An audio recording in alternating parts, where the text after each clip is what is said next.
ಸರ್ಕಾರಿ medical college ಬಹು ವರ್ಷದ ಬೇಡಿಕೆಯಾಗಿತ್ತು. ಸರ್ಕಾರಿ ಮೆಡಿಕಲ್ ಕಾಲೇಜು ಬಹುಳ ವರ್ಷಗಳ ಬೇಡಿಕೆಯಾಗಿತ್ತು.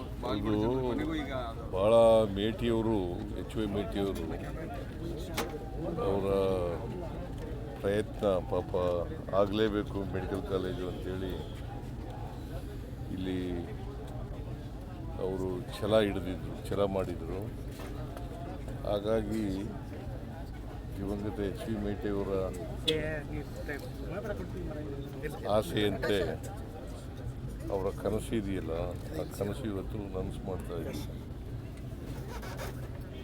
ಸರ್, ಈ ಕೃಷ್ಣ ಮೇಲ್ದಂಡೆ ಯೋಜನೆ ಸಂಬಂಧಪಟ್ಟಂಗೆ ಬಜೆಟ್ನಲ್ಲಿ ಅಮೌಂಟ್ ಏನು ರಿಲೀಸ್ ಮಾಡಿಲ್ಲ ಅಂತ ಯಾರು ಹೇಳಿದವರು? ಪ್ರತಿ ವರ್ಷ 10,000 ಕೊಡ್ತೀನಿ. ನಿನಗೆ ಗೊತ್ತಿದ್ದೀನಿ. ಪ್ರತಿ ವರ್ಷನೂ ನಿನಗೆ ಗೊತ್ತಿಲ್ಲದೆ ಯಾಕೆ ಮಾತಾಡ್ತೀಯ? ಅಲ್ಲ ಸರ್, ದುಡ್ಡಿಟ್ಟಿಲ್ಲ ಅಂತ ಯಾರು ಹೇಳಿದ್ರು ನಿನಗೆ? ಅಂದರೆ ಈಗ ಬಿಜೆಪಿ ಇವತ್ತು ಪ್ರಾರಂಭ ಮಾಡ್ತೀವಿ. ಸಂತ್ರಸ್ತರಿಗೆ ಯಾರು ಜಮೀನು ಕಳ್ಕೊಂಡಿದ್ದವ್ರಿಗೆ ಅವ್ರಿಗೆ ಚೆಕ್ ಕೊಡೋದ್ರ ಮೂಲಕ ಪ್ರಾರಂಭ ಮಾಡ್ತೀವಿ. ಅವ್ರು ಎಷ್ಟು ಜನ ಬರ್ತಾರೆ ಅಷ್ಟು ಜನಕ್ಕೆ 3 ವರ್ಷದಲ್ಲಿ ಮಾಡ್ತೀವಿ. 4 ವರ್ಷ ಟಾರ್ಗೆಟ್ 4 ವರ್ಷದ ಸ್ಕೀಮ್ ಅದು. 4 ವರ್ಷ ಟಾರ್ಗೆಟ್ ಹಾಕೊಂಡು 4 ವರ್ಷ. ಈ ಸತ್ತುಯಿಂದಾಗಿ ಸಾಕಷ್ಟು ತೊಂದರೆ ಉಂಟಾಗಿದೆ. BTDಯಿಂದಾಗಿ ಈ ಸತ್ತು ಸರ್, BTDಯಲ್ಲಿ ನಮ್ಮ ಇಡೀ ರಾಜ್ಯದ ಸಮಸ್ಯೆ ಆಗಿದೆ. ಈ ಸತ್ತು ಈ BTDಯಿಂದ ನಮ್ಮ ಸಂತ್ರಸ್ತರಿಗೆ ಸಾಕಷ್ಟು ತೊಂದರೆ ಉಂಟಾಗ್ತಿದೆ. ಅದು ಈ ವಿಶೇಷ ಅಂತ ಇಲ್ಲಿ ಪರಿಗಣಿಸಿ ಅದೊಂದು ಏನೋ ನೀವು ಮಾಡಿದ ಅನುಕೂಲ ಆಗುತ್ತೆ. ಇಲ್ಲ, ಸರ್ ಮಾಡಿಸ್ತೀವಿ, ಅದನ್ನು ಸರ್ ಮಾಡ್ತಕ್ಕಂಥ ಕೆಲಸ ಮಾಡ್ತೀವಿ. ಸರ್, ಅದ್ರ ಬಗ್ಗೆ ಹೆಚ್ಚು ತಲೆ ಕೆಡಿಸ್ಕೋಬೇಕಾದಂಥ ಅಗತ್ಯ. ಸರ್, ಬೈ ಎಲೆಕ್ಷನ್ ಸಂದರ್ಭದಲ್ಲಿ ಈಗ ಮೆಡಿಕಲ್ ಕಾಲೇಜಿನ ಅಡಿಗಲ ಸಮಾರಂಭ ಜೊತೆಗೆ ಛತ್ರಪತಿ ಶಿವಾಜಿ ಮಹಾರಾಜರು ಮತ್ತು ಬಸವಣ್ಣವರ ಮೂರ್ತಿಗೆ ತಲಾ 40 ಲಕ್ಷ ರೂಪಾಯಿಗಳನ್ನು ಬಿಡುಗಡೆ ಮಾಡೋದಕ್ಕೆ ಸೂಚನೆ ಕೊಟ್ಟಿದ್ರೆ ಅಂತ ಸಾಮಾಜಿಕ ಜಾಲತಾಣದಲ್ಲಿ ಒಂದು ಲೆಟರ್ ಹರಿದಾಡ್ತಾ ಇದೆ. ಅದಕ್ಕೆ ಇದು ಕೇವಲ ಚುನಾವಣೆ ಗಿಮಿಕ್ಕು ಅನ್ನೋದು BJPಗರ ಆರೋಪ. ಹೀಗಾಗಿ ಅವ್ರು ಯಾಕೆ ಮೆಡಿಕಲ್ ಕಾಲೇಜ್ ಮಾಡಲಿಲ್ಲ? ಆಯ್ತಪ್ಪ, ಅವರು ಗಿಮಿಕ್ ಅಂತ ಇದ್ದಾರಲ್ಲ, 4 ವರ್ಷ ಸರ್ಕಾರದಲ್ಲಿ ಇದ್ದಾರಲ್ಲ, ಅವ್ರು ಯಾಕೆ ಮೆಡಿಕಲ್ ಕಾಲೇಜ್ ಮಾಡಲಿಲ್ಲ? ಹೆಂಗೆ ಗಿಮಿಕ್ ಹೆಂಗಾಗುತ್ತೆ? ಈಗಾಗಲೇ ಟೆಂಡರ್ ಕರೆದಿದ್ದೀವಿ, ಏಜೆನ್ಸಿ ಫಿಕ್ಸ್ ಆಗದೆ, ಕೆಲಸ ಪ್ರಾರಂಭ ಆಗಬೇಕು ಅಷ್ಟೇ. ಅದಕ್ಕೆ ಇವತ್ತು ಅಡಿಗಲ್ ಆಗ್ತಾ ಇದ್ದೀವಿ.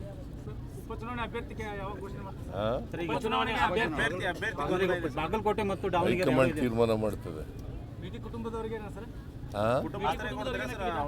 ಅವರು ಒಬ್ಬರು ಆಸ್ಪಿರೆಂಟು, ಅವರು ಒಬ್ಬರು ಸ್ಟ್ರಾಂಗ್ ಆಸ್ಪಿರೆಂಟ್. ಇವತ್ತೇ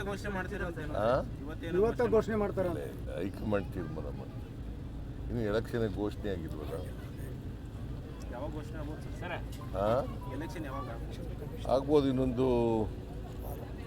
ವಾರದಲ್ಲಿ ಆಗ್ಬೋದು, ಒಂದು ವಾರದ ಒಳಗಡೆ ಆಗ್ಬೋದು.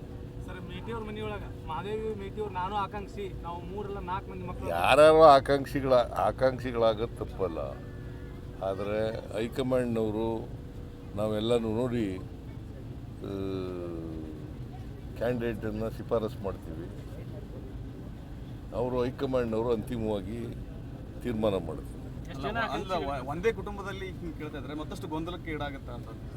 ಒಂದೇ ಕುಟುಂಬದಲ್ಲಿ 2-3 ಮಂದಿ ಟಿಕೆಟ್ಗೆ ಕೇಳ್ಕೊಂಡು ಹೊಂಟ್ರೆ ಕೇಳಿಯಪ್ಪ, ಒಬ್ಬರಿಗೆ ಕೊಡೋದು ಟಿಕೆಟು.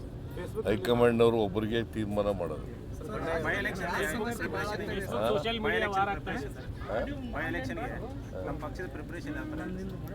ಎಲ್ಲ ಪ್ರಿಪ್ರೇಷನ್ ಎಲ್ಲ ಆಗಿದೆ.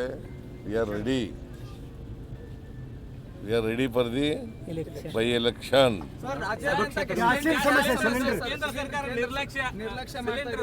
ಕೇಂದ್ರ ಸರ್ಕಾರದ ಜವಾಬ್ದಾರಿ ಅದು.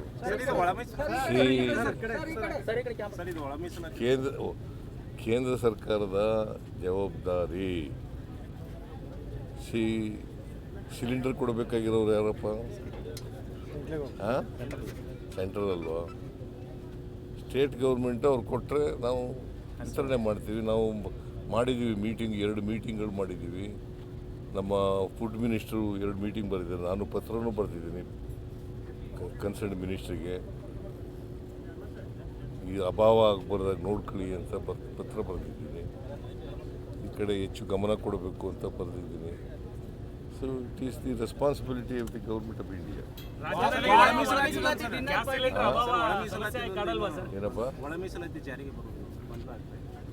ನಾನು 27ನೇ ತಾರೀಕಿಗೆ ಮೀಟಿಂಗ್ ಕರೆದಿದ್ದೀವಿ. 27ನೇ ತಾರೀಕು will take a final decision. Sir ಇಲ್ಲೊಂದು